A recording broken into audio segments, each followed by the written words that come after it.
Bonjour, la question du jour est: le sentiment de culpabilité, est-ce un mal nécessaire? Bien, le sentiment de culpabilité, tout le monde sait ce que c'est un sentiment de mal-être qu'on éprouve lorsqu'il y a transgression des règles, des interdits, des valeurs morales.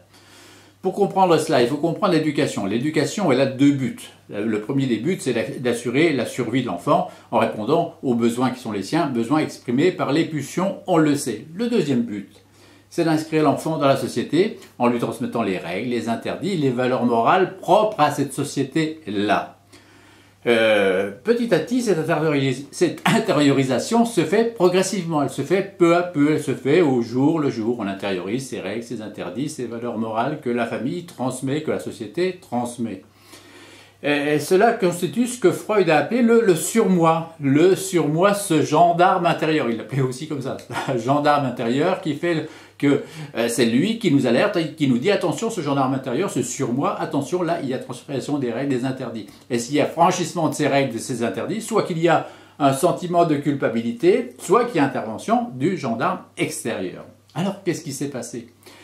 Un peu d'histoire. Il faut savoir que pendant des siècles, le surmoi était très arbitraire, très autoritaire. La société était très arbitraire, très autoritaire.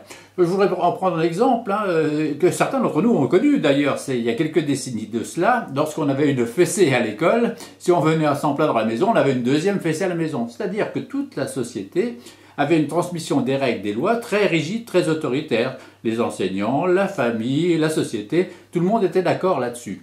Est arrivé mai 68 avec le fameux « il est interdit d'interdire », avec aussi la régulation, le contrôle des naissances, plus exactement, qui fait qu'on est passé de l'enfant subi, entre guillemets, à l'enfant choisi. Et d'où une éducation beaucoup plus souple, beaucoup plus libérale, quelquefois malheureusement beaucoup plus laxiste. D'où une fragilité du surmoi, une fragilisation du surmoi, fragilisation du sentiment de culpabilité, fragilisation du gendarme intérieur. Et on le sait, malheureusement, une société pour fonctionner, elle a besoin justement de règles, d'interdits, de valeurs morales. Est-ce qu'il y a une fragilisation du gendarme intérieur, du surmoi?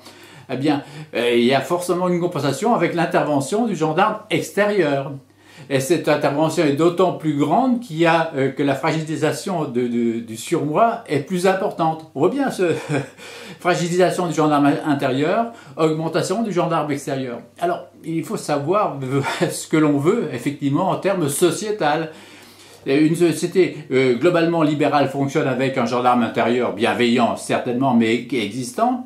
Et s'il n'y a pas cette présence du gendarme intérieur suffisante, il y a forcément présence de plus en plus grande du gendarme extérieur, avec des risques, effectivement, d'une orientation sociétale qui va vers beaucoup plus d'autoritarisme, d'arbitraire, à ce moment-là, beaucoup moins de liberté individuelle.